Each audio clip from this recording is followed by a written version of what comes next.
Hello， 大家好，我叫阿 Tim 啊。咁我都算係一個動物愛好者嚟嘅。咁咧，我上次喺一個好偶然嘅機會之下咧，睇到 SA 嘅廣告啦。咁所以咧就入咗個會度，想領養一隻狗。咁咧就喺前年12月中啦，就收養咗阿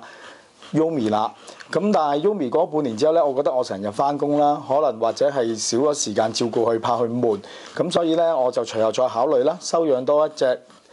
Jackie 仔啦，咁就喺去年嘅4月中收養埋 Jackie 仔，咁佢哋而家每一日咧都可以一齊生活啦，一齊去街同埋有個伴啊，生活上。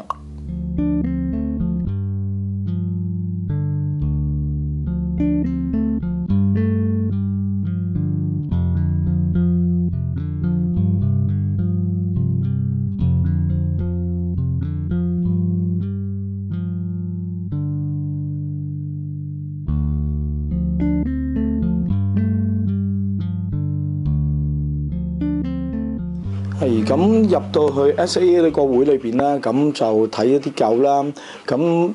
合眼緣啦，或者好偶然嘅機會之下咧，亦都睇到阿 Yomi 啦，一隻金毛尋回犬啦。咁睇佢嗰陣時咧，佢嗰個 SA 啲職員咧就同我講過，因為阿 Yomi 咧喺上一個主人嗰度咧曾經有啲意外啦，隻後嘅左腳咧就斷咗骨折咗，咁隨後咧 SAA 咧就幫佢駁翻嗰個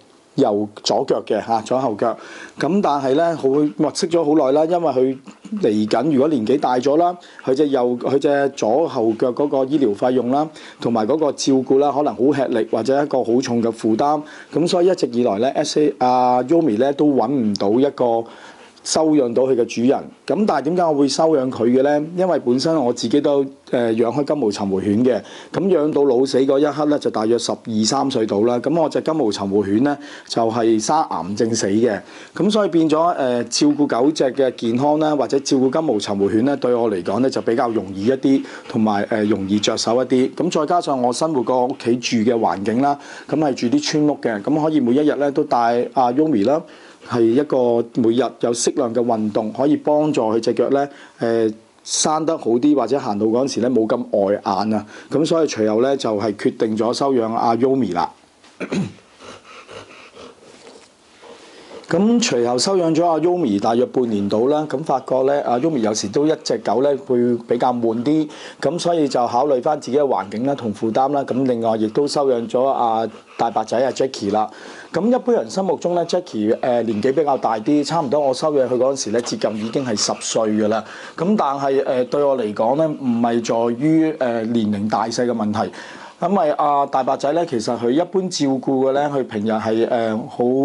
簡單嘅照顧健康啦，正常飲食啦，適量運動啦，對佢嚟講其實已經好足夠。咁相反嚟講，因為佢年紀大咗啦，有好多嘢佢都會識咗，同埋佢亦都係比較懂事一啲。對我嚟講就仲容易照顧，唔需要好似一啲狗仔啊每一日翻嚟可能有些少搞破壞啊，或者係賴屎賴尿啊。係會有啲咁嘅情況，但係呢兩隻狗咧，雖然都係年紀大啲，咁但係對我嚟講係好坦白講係好容易照顧，同埋好乖、好懂事。你同佢講嘢咧，基本上咧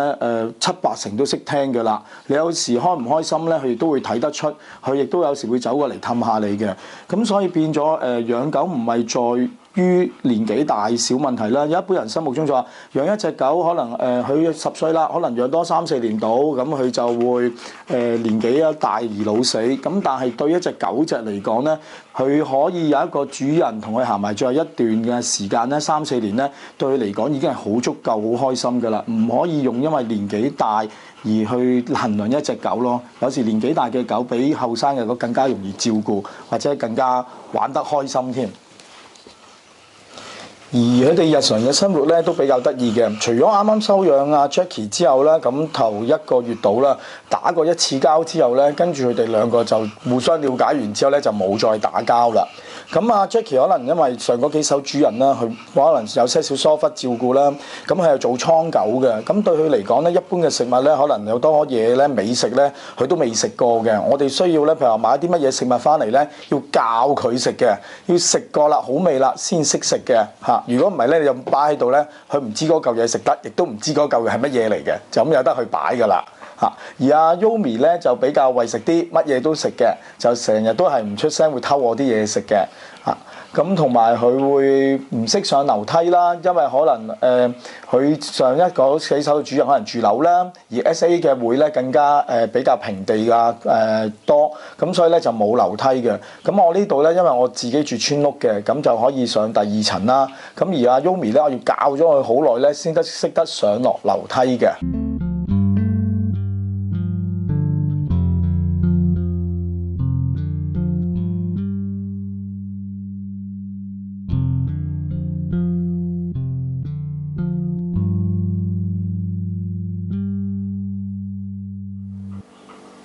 咁希望大家睇完呢一段宣傳短片之後咧，希望多啲支持領養動物啦，因為我哋每一日都會睇到好多新聞啦，虐待小動物啦，或者遺棄動物嘅。咁動物唔一定要買嘅，冇分名種或者係混種嘅，最緊要係合唔合適自己，夾唔夾到自己，同埋佢乖唔乖，咁就已經係好足夠㗎啦，唔係一定話靚啊去買，中意還中意，現實還現實。有啲人又會攞嚿錢去買一個小動物翻去養到依咁大，越嚟越大啦，啲屎屎尿尿好難照顧啦，或者理唔到啦，跟住就遺棄佢哋，咁其實係好唔啱嘅。咁所以如果係有心養小動物的話，可以去遺棄協會裏邊啦，